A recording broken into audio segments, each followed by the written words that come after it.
There are cities around the world that fear the ocean. And then there is Jakarta, a city where the ocean is no longer a distant threat but a daily reality. A place where streets disappear underwater, homes slowly sink into the ground, and millions of people are living in a race against time. This is the story of why Jakarta is sinking faster than ever. Jakarta, the capital of Indonesia, is one of the largest urban areas on Earth. Home to more than 30 million people across its wider metropolitan region, it is a city of movement, growth, trade, and survival. It is loud, crowded, energetic, and constantly expanding. But beneath all of that movement, something dangerous is happening. Jakarta is sinking, and in some parts of the city, it is sinking at an alarming speed. For years, experts have warned that if current trends continue, large parts of Jakarta could become unlivable within the next few decades. Some areas are already below sea level. Others are only being protected by concrete walls, pumps, and emergency flood systems. For millions of people, this is not a prediction about the future. It is already shaping everyday life. In North Jakarta, the threat feels immediate. This part of the city sits closest to the sea, and in many neighborhoods, floodwater is a regular part of life. During the rainy season, especially between October and April, heavy downpours combine with high tides, pushing water into streets, homes, and narrow alleyways. Children walk through dirty floodwater on their way to school. Motorbikes stall in knee-deep water. Families raise furniture, stack belongings, and wait for the next flood to come. In some communities, people have adapted the best they can. Floors are raised, doorways are reinforced, small walls are built in front of homes. But every year the water seems to come back stronger. And every year, the city sinks a little more. To understand why this is happening, you have to look beyond the floods, because Jakarta is not just being attacked by the sea, it is also collapsing from below. One of the biggest reasons for Jakarta's rapid sinking is land subsidence, the gradual sinking of the ground itself. In some areas, the city has reportedly been sinking by as much as several inches per year. That is an extraordinary rate for a modern capital city. And the main cause of that sinking is something most people never see: groundwater. For decades, Jakarta has relied heavily on water pumped from beneath the ground. In many parts of the city, especially in poorer or densely populated areas, access to clean piped water has been limited or unreliable. That means households, businesses, factories, and entire districts have turned to underground aquifers for survival. But when too much water is pulled from beneath the earth, the ground above begins to compress. Slowly at first, then dramatically. Over time, that process has caused parts of Jakarta to sink lower and lower. And once the land sinks, it does not simply rise back up. That makes the flooding even worse, because while the ground is moving down, the ocean is moving up.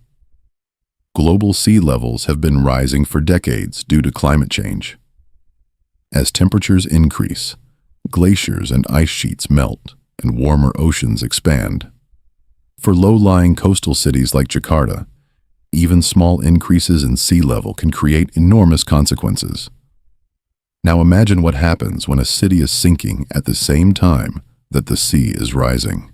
That is the nightmare Jakarta is living through.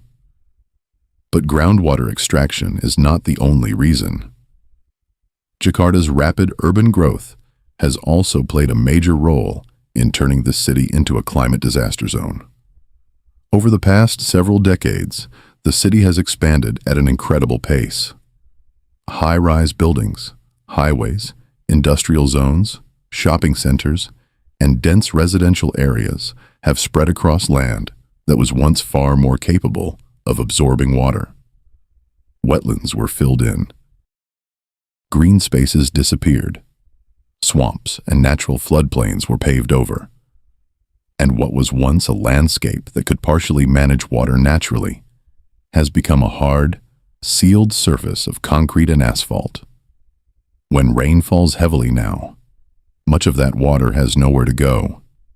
Instead of soaking into the ground, it rushes through streets, overflows drains, and floods neighborhoods already vulnerable to tidal water from the sea. In a healthy urban system, green land, open space, and proper drainage help absorb and redirect excess water. But in Jakarta, decades of overdevelopment and poor planning have weakened that natural protection. And then there is the weight. A city built upward puts pressure downward. The sheer mass of concrete towers, roads, and large-scale construction adds extra strain to already fragile land. While the weight of buildings is not the only cause of subsidence, it becomes part of a much larger system of stress, one that Jakarta's land is increasingly unable to handle. And as always, the people paying the highest price are often those with the least power to escape it. In low-income communities, the impact of Jakarta's sinking crisis is deeply personal. Floods can cut off roads, damage homes, contaminate water, and spread disease. Children get sick. Electricity fails. Work stops. Food becomes harder to cook and store. A family already surviving on a few dollars a day can be pushed into even deeper hardship by a single flood event. For many, relocation is not an option. They do not have the money to move. They do not have property elsewhere. And they cannot simply abandon the networks, jobs, and communities that keep them alive. So they stay, and they adapt. Again and again. But adaptation has limits. The Indonesian government has long known that Jakarta faces a serious threat, and over the years, authorities have launched a range of responses. Seawalls have been built along parts of the coast. Pumping stations have been installed to remove floodwater. Drainage systems have been expanded, and major coastal defense projects have been proposed to protect the city from the sea. Some of these measures have helped in specific areas. In certain neighborhoods, flood levels have become more manageable. In others, embankments and barriers have provided temporary relief. But many experts say these are not long-term solutions on their own, because walls can hold back water for only so long, and pumps can only move water if the systems around them are functioning properly. If the land continues to sink, and if sea levels continue to rise, then Jakarta's defenses will need to become bigger, stronger, and more expensive year after year. That is not a stable future. It is an escalating emergency. In 2019, Indonesia announced one of the most dramatic responses possible. It would move its capital. The plan was to shift the country's administrative center away from Jakarta to a newly planned capital city on the island of Borneo. The decision was presented as a long-term solution to Jakarta's overcrowding, environmental stress, and growing vulnerability. On paper, it sounded bold. But in reality, moving a capital is not the same as solving a crisis. Because even if government offices move, millions of ordinary people will still remain in Jakarta. The factories will remain. The neighborhoods will remain. The floodwater will remain. And critics have also raised serious concerns about the environmental cost of building a new capital, especially in a region home to valuable rainforest ecosystems and indigenous communities. So while the capital move may reduce some pressure over time, it does not erase the deeper failures that pushed Jakarta to this point. And that may be the most important lesson of all. Jakarta is not sinking because of one bad year, one storm, or one unlucky geography. It is sinking because of a system, A system shaped by climate change, weak infrastructure, overdevelopment, environmental destruction, water mismanagement, and years of decisions that prioritized growth over resilience.